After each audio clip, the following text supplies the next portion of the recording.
जय श्री राम, सत श्री अकाल, आदाब, इस्लाम वालेकुम, नमस्कार, खम्मा गणी, राम राम सा। कैसे हो प्यारे साथियों? आप सब अच्छे और स्वस्थ होंगे ऐसी मैं आशा रखती हूँ और अपनी पढ़ाई भी निरंतर कर रहे होंगे। दोस्तों, आज मैं बात करूँगी हिंदी का व्याख्याता बनने के लिए हमारा क्या पाठ्यक्रम है और कैसे आप उसको कवर कर सकते हो, कहाँ से कितने प्रश्न आते हैं। आज मैं आपको इसके बारे में बताऊंगी। यानी सिर्फ हिंदी विषय की बात करेंगे हम। जो स्टूडेंट हिंदी विषय से व्याख्याता बनना चाहते हैं, जिन्होंने एमए कर रखी है हिंदी से, उनके लिए मैं आज पाठ्यक्रम का विश्लेषण कर रही हूँ। पाठ्यक्रम दोस्तों मेरे सामने है। मैं आपको इसमें देखकर बताऊंगी कि इस बार कितने प्रश्न कहाँ से आए थे, क्योंकि इस बार परीक्षा का पैटर्न चेंज हुआ था दोस्तों, पाठ्यक्रम ही बदल दिया गया था।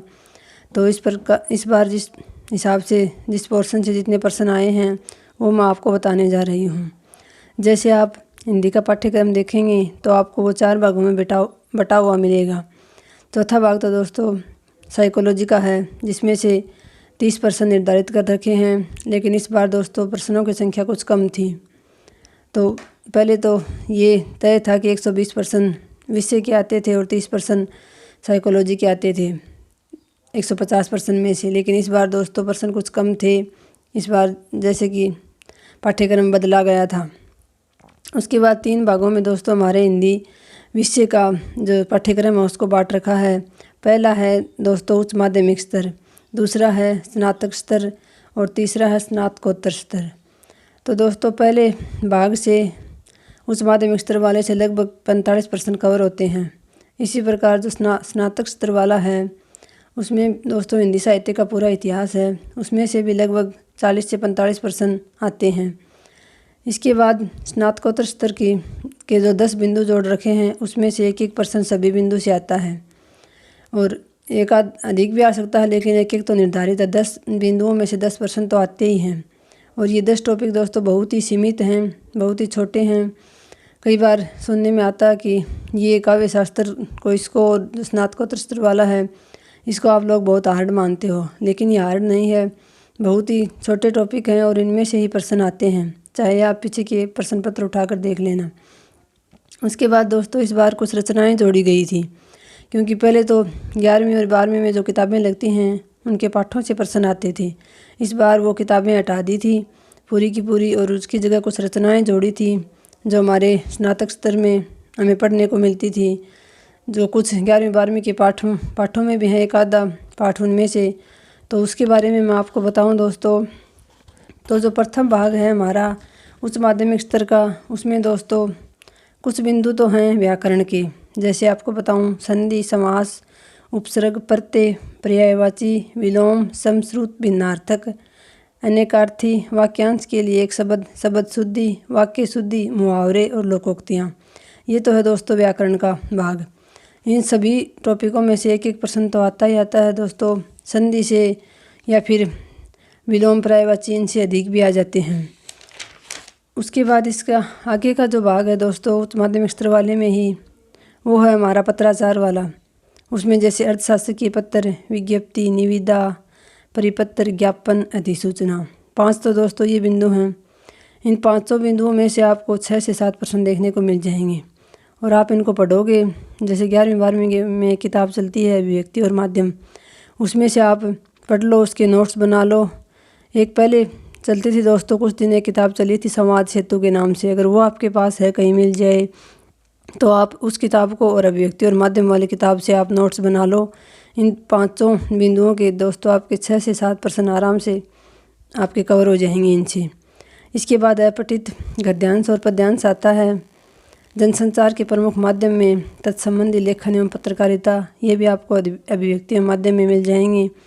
कविता, कहानी, वार्ता, रिपोर्टाज और डायरी लेखन, इनकी परिभाषा, इनके प्रमुख तत्व आदि आते हैं दोस्तों। ये पत्राचार वाले बिंदु में आ जाते हैं और आपको अभिव्यक्ति एवं माध्यम पुस्तक में मिल जाएंगे। इसके अलावा आप उनसे नोट्स बनाकर आप यूट्यूब पर सर्च करके कहीं भी इनके वीडियो देख लेना, 1-2 बार अच्छे से आपके आराम से कवर हो जाएगा ये टॉपिक। इसके बाद दोस्तों यहीं पर जैसे उच्च माध्यमिक स्तर वाले में ही 5 जो हैं वो बिंदु हैं हमारे शब्द शक्ति, अलंकार, छंद, काव्य गुण और काव्य रस, ये 5 काव्य शास्त्र के टॉपिक हैं।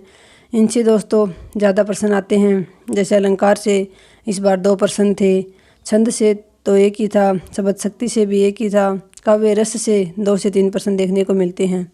तो ये जो आपका काव्य शास्त्र है, इसके लिए दोस्तों आप अलंकार पारिजात नामक पुस्तक ले सकते हो नरोत्तम दास स्वामी की, वो काफ़ी रहेगी, उससे आप इनको अच्छी तरह से तैयार कर सकते हो।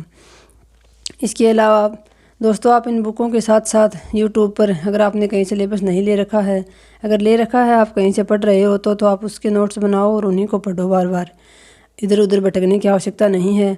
अगर आपने कहीं से नहीं ले रखा है, आप सिर्फ किताबों से तैयारी कर रहे हो, तो किताबों के साथ साथ फिर आप एक बार यूट्यूब पर हर टॉपिक का वीडियो सर्च करके 1 से 2 बार देख लो दोस्तों, फिर आराम से कवर हो जाएगा आपका पाठ्यक्रम। उसके बाद स्नातक स्तर में तो दोस्तों जैसे हिंदी साहित्य का इतिहास है पूरा, इसमें आदिकाल, भक्तिकाल, रीतिकाल, आधुनिक काल, इन चारों को आप पढ़ोगे। इसमें से भी दोस्तों 40 से 45 प्रश्न आते हैं।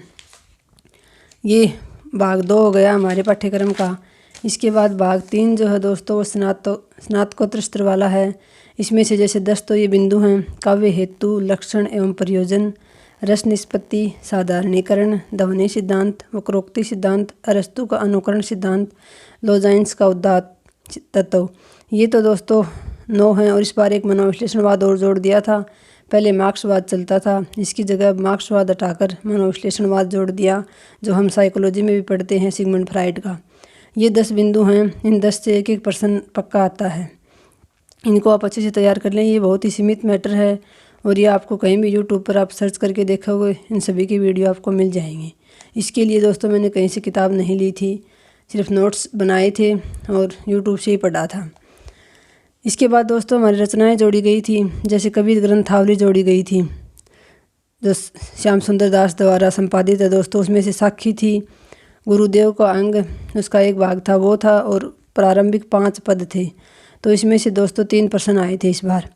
फिर था रामचरितमानस था तुलसीदास वाला, उसका बालकांड जोड़ा गया था दोस्तों, जो बहुत ही बड़ा है। पूरा तो नहीं पढ़ा जाएगा, लेकिन आप उसका सीमित मैटर कहीं से भी पढ़ सकते हो, उसमें से प्रश्न आ जाएंगे। इसमें से 2 प्रश्न आए थे दोस्तों बालकांड में से।